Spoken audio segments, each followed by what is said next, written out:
If everyone can make their way to a seat, please. And then we can have our closing presentation, or closing speaker.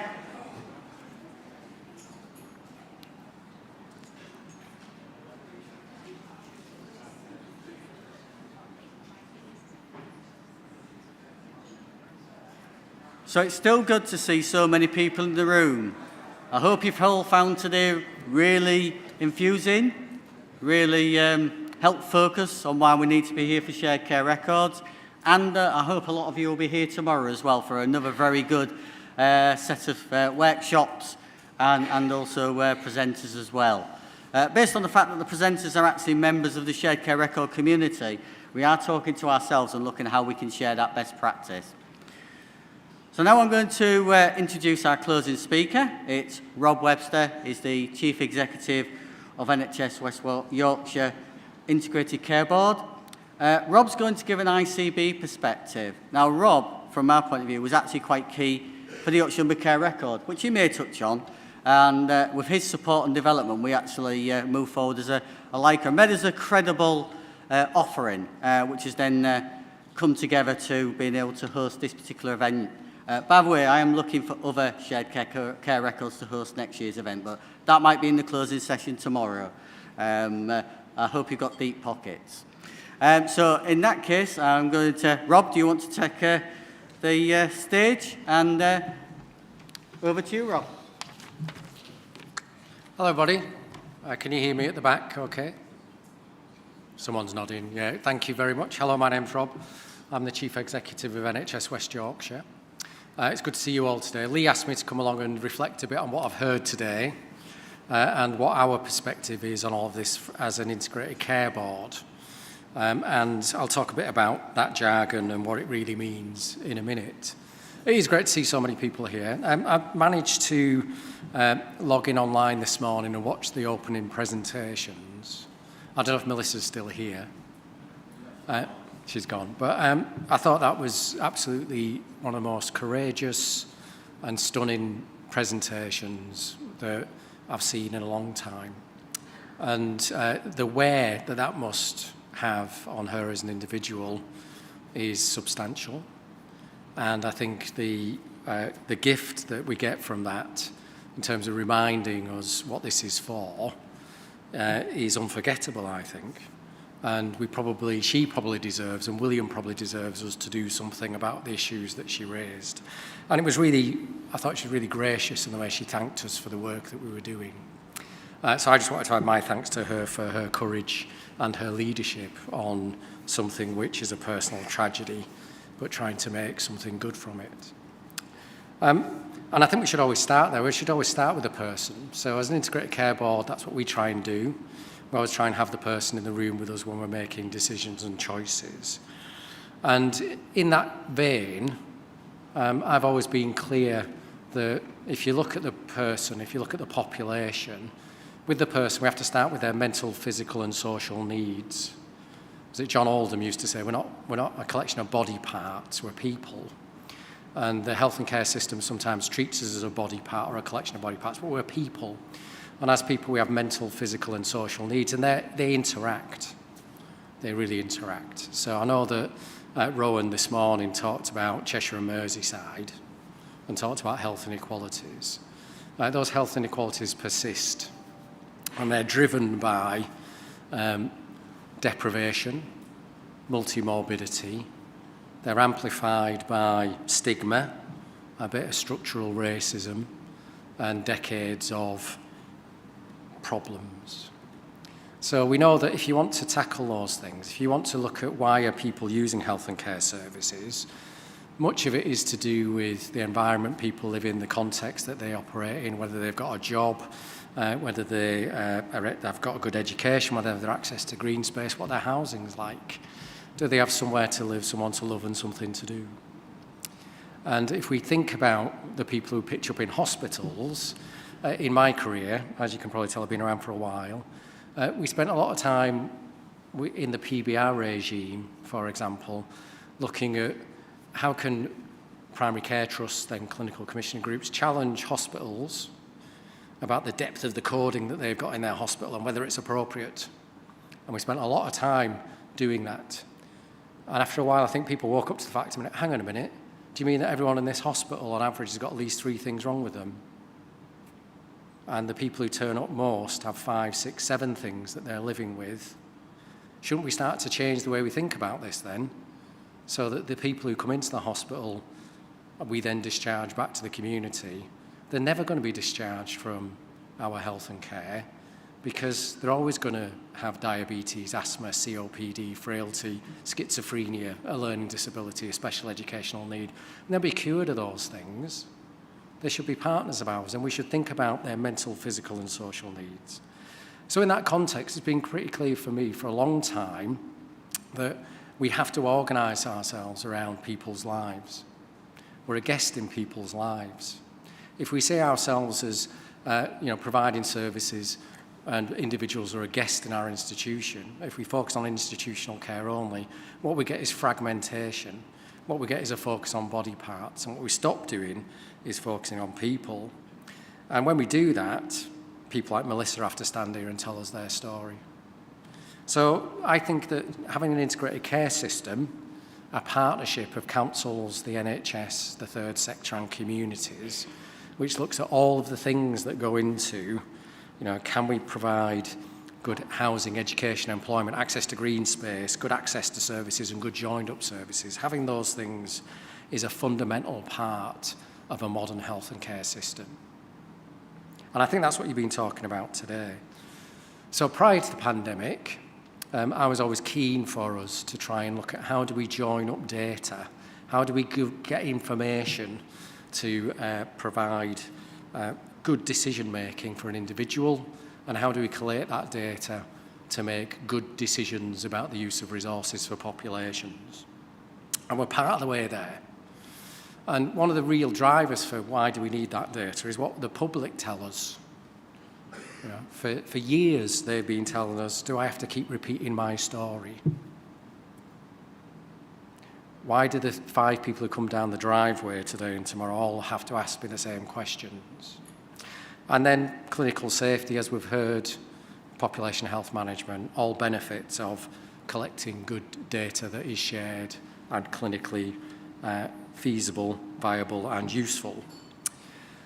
So in this context then, having, prior to the pandemic, working with John Farradon and various others, the Leeds Health and Care Record was born, and as we've heard from Lee, when the opportunity came for us to be part of the local health and care record exemplar, we said we'd do it.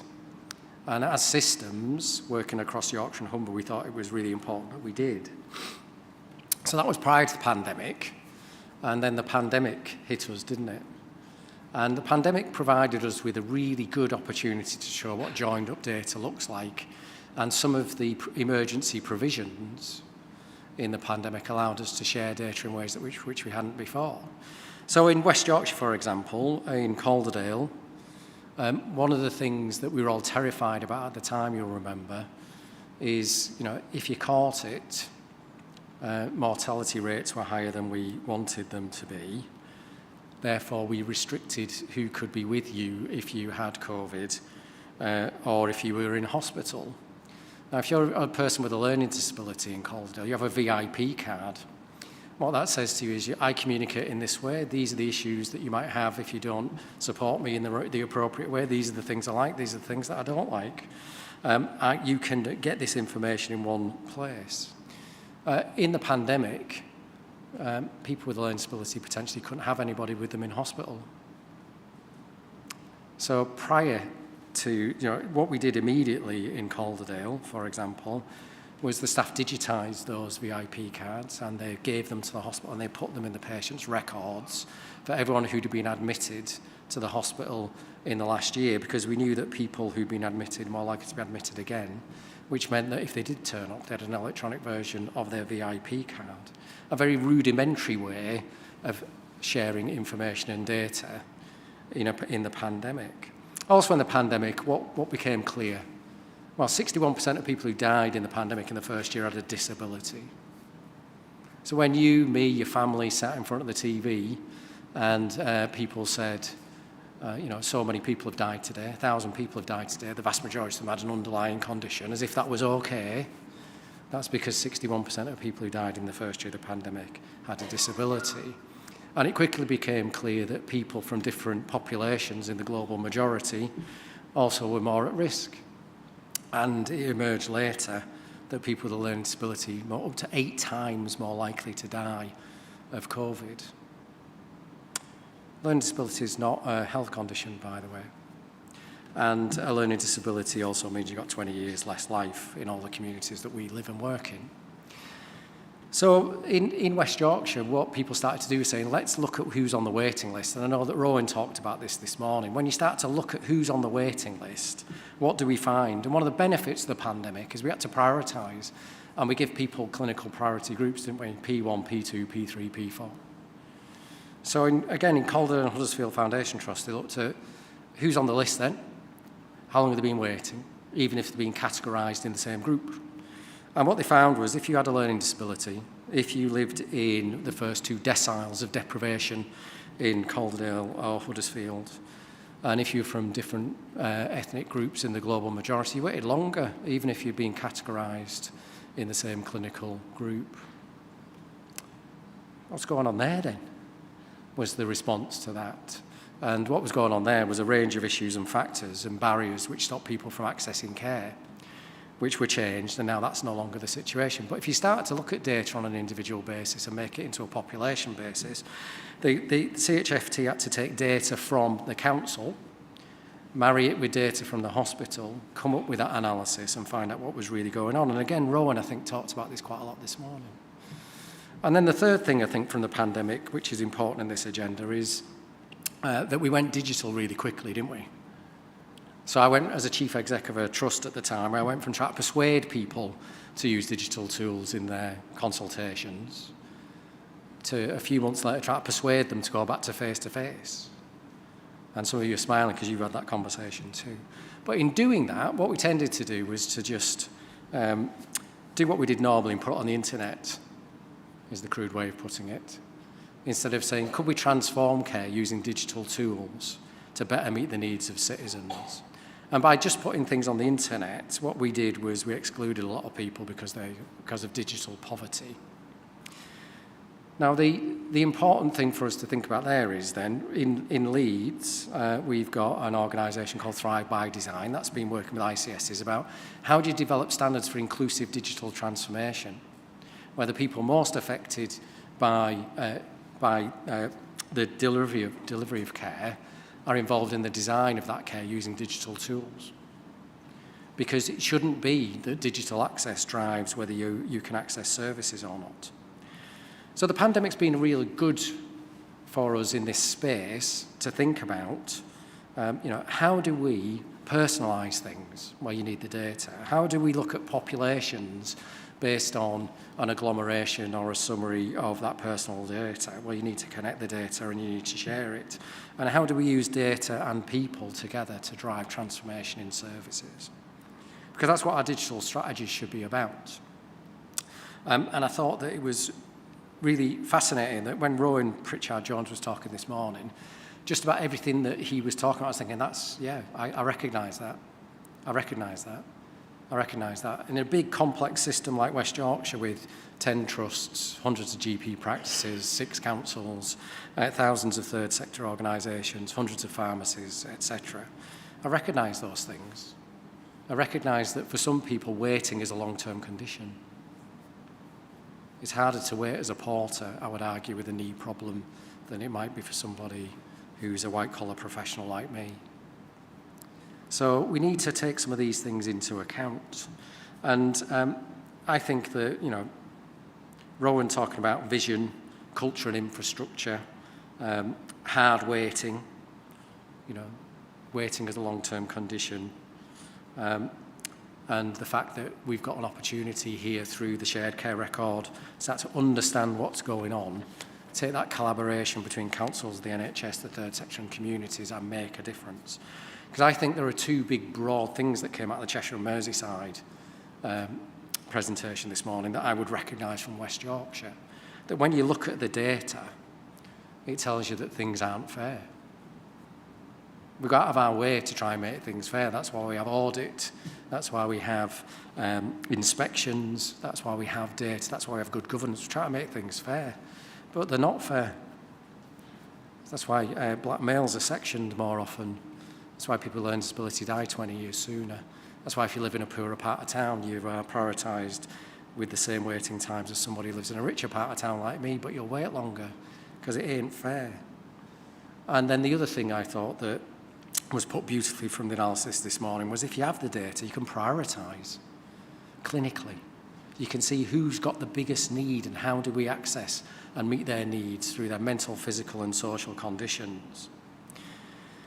So I think that, as an integrated care system in West Yorkshire, we have to improve outcomes for local people because they're pretty shocking. We have to try and improve the health inequalities that persist. Because if you live at the top of Craven and if you drive down to Keighley, we know that that's a 10-year change in life expectancy, same in the north of Leeds to the south of Leeds. But we also know that it's a 23-year difference in healthy life expectancy. So 23 years difference in how long you'll live before you have a life-limiting illness, if you want to use that terminology. So if we're going to come together to improve those things, then, we have to make sure that we deliver. And it's really great, isn't it, that the government, genuinely, in statute, has said integrated care systems are a thing, they're a partnership, they're governed by the partners. They have a partnership board, it's called an ICB. Forget the jargon, you have a partnership board. It sets a strategy to address the needs of people in that place. There's a statutory body, the NHS Integrated Care Board, that gets the money to work with all of the partners in that place to deliver change. And in doing that, it focuses on inequalities, those unwarranted variations in care. It makes sure that we use our resources wisely. And in doing that, it gives the biggest economic and social payback that it possibly can. Now, that last one is incredibly important. It's incredibly important for this region in this space. 22% of the medtech jobs in the UK are here in West Yorkshire. It's part of the Mayor's strategy for improving the economy. We know that it's not just about the data, it's about everything that goes around that. We have the biggest providers and suppliers of primary care tech based in this city. So there are things that we can do which will drive improvements by giving good jobs to people, which goes back to that point of if you've got a good job, you're more likely to be well. And if you have a good job and a purpose, you're more likely to be in a family that's well. So it's really important that as an ICS, our vision works. So we want everyone to have the best start in life, to support, to live well at the end of their life, to die in the place of their choosing. We want all of us, whether we have a long-term condition or not, to look after ourselves, but to use tech and data to self-monitor, self-manage and connect to people like us who can help. If we've got a few things wrong with them, we all want to be in a team. So that you, your family, your carers, the third sector, the GP, social care, the hospital, they're all working on the things that matter to you. And if you have to go to the hospital, it's a local one that's connected to others to be viable and sustainable. And sometimes, though, you'll be connected to a centre of excellence that will save your life more often. All that should be bought and paid for once by the NHS and councils working together. And as a citizen, you should be involved in the design, the delivery and assurance of those services. That's what we want to happen. And because you're digital data tech people, you'll be thinking, all right, we need data for that. We need a summary care record for that. We need to be able to track what's going on for individuals for that. Because what's the point in being in a team with all those people if they don't know about you? What's the point in being in a team with all those people if they don't know what's just happened to you? How can you map hospitals working together to be viable and sustainable if they can't share data? And how can they be part of a team with you and your community services if there's no information that's shared? So our journey with the summary care record and our strategy, our data, we've got a digital strategy that fits directly with that service strategy. We've got a history of working through the LICRA and the shared care record, which helps. So we've got today, Bradford Teaching Hospitals Trust sharing its core data with the care record. We've got Airedale and Caldale and Huddersfield sharing their maternity data. We've got a regional tab for Leeds Teaching Hospitals as a tertiary centre to see the data that's being shared from the referring services. And we've got a range of partners who are actively involved in how do third sector organisations, how do pharmacies, how do others get involved? Because we know that having the data will help. But as Rowan said earlier, and as John Farrenden's talked about in our session that I sat through earlier, we need the infrastructure and we need the culture. We need the culture that's ambitious. We don't sit here every day to be mediocre. We want things to be better. We want to dream that things will be better. We want to be the people, I think, that in the future say, weren't they prescient? They thought about what was coming next and they laid the grounds for it to be better. We don't want to be those people who they say, what were they thinking? What were they thinking then when they had the chance to do something that was better? So I think that's where we are right now. We've got a chance for things to be much better because we have these partnerships. Forget what they're called for a second. Don't matter if you call them STPs, ICPs, ICBs, whatever the latest acronym is. They are partnerships, statutorily supported, partnerships of leaders in systems that are here to improve outcomes for local people, and that's their shared purpose. If they're going to be successful, I think what we've learned in this space, in the shared care record work, is that there are some things that we're going to have to overcome. The first one is we're going to have to put some capacity into it. You can't lead, you can't make change, you can't operate to nobody doing the work. That's just become harder, hasn't it? So we've got 30% management cost cuts, running cost cuts in ICBs. We've got a significant running cost cut in NHS England. But the new NHS England is responsible for process, people and technology because it's absorbed NHS Digital and HE. It should be an agent for change. So we need capacity and we need to focus it. So this change to NHS England, this change to ICBs, this change to the running cost allowance is an opportunity for us to think about that. The next challenge I think we've got is complexity. It's quite difficult to get this to work and it's quite difficult to onboard people, so we need to simplify things.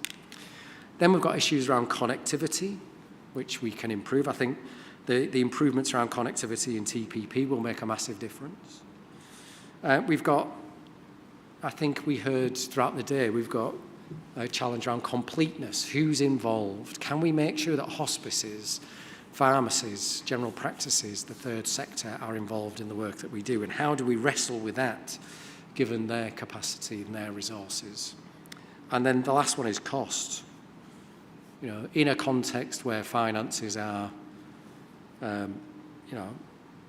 pretty difficult and pretty tight, how do we prioritise to make sure that we're investing in this? We know that budgets for digital were one of the victims of the need to meet pay costs and other costs this year from central budgets, and we know that there'll be pressure for that in the future if we're not careful.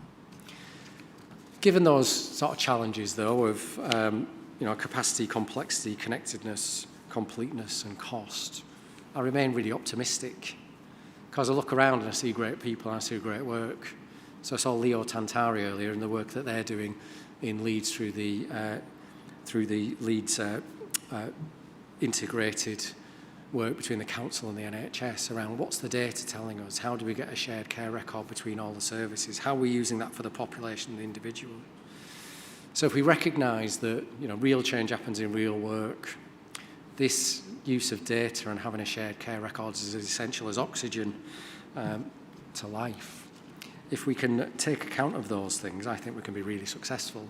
And ultimately, I think it comes back to Melissa.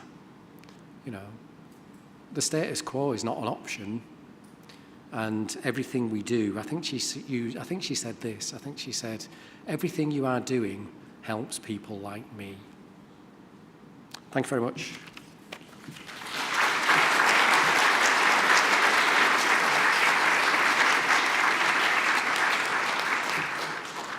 Very well. Are you okay for a few questions? Yeah. Yes. Yes. Okay, super. Have we got anybody who would like to ask Rob any questions? I know it's been a long day.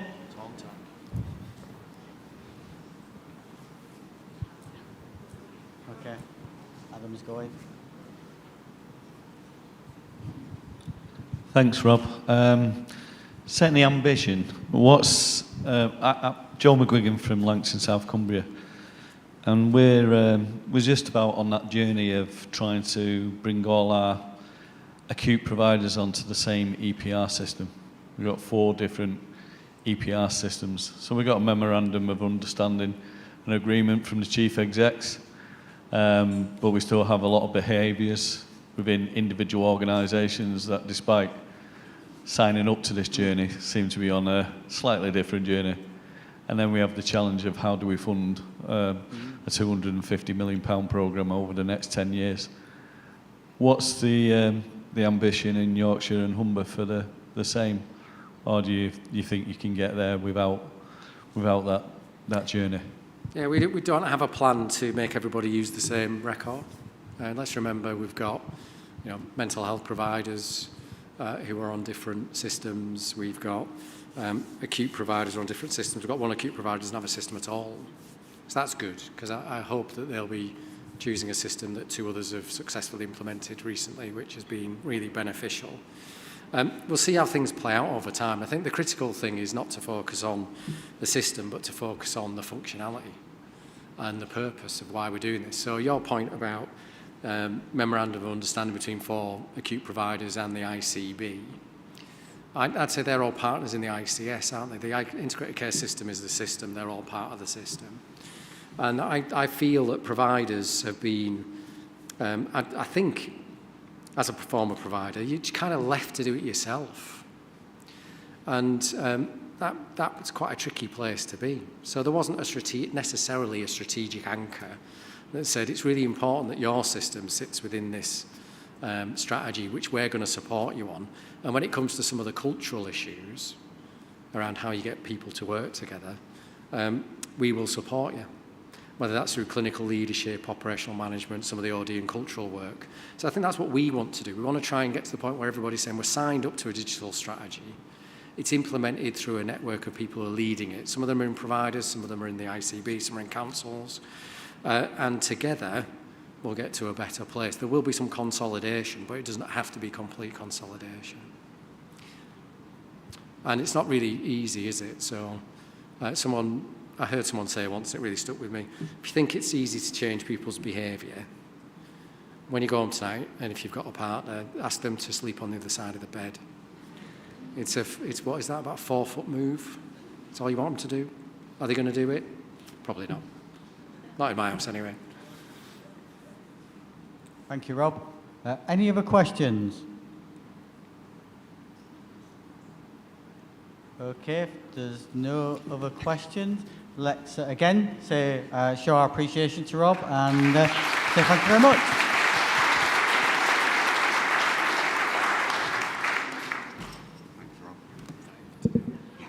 So I'm just going to do the closing. So thank you very much, everybody. Obviously, we're now closing the event for tonight, so I'm sure you've got, if you're staying in the Leeds area, there's lots of nightlife and stuff like that, I hope. We'll be there. Not knowing much of that myself now as being a granddad, I don't really do that type of stuff apparently, or at least not get it captured on camera.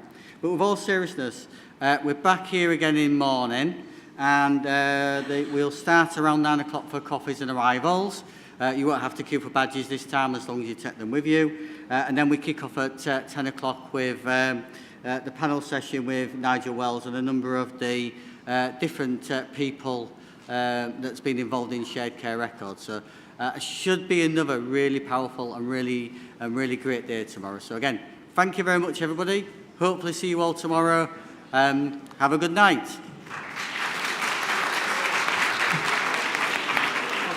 Yeah, thanks, Rob. It's great seeing you.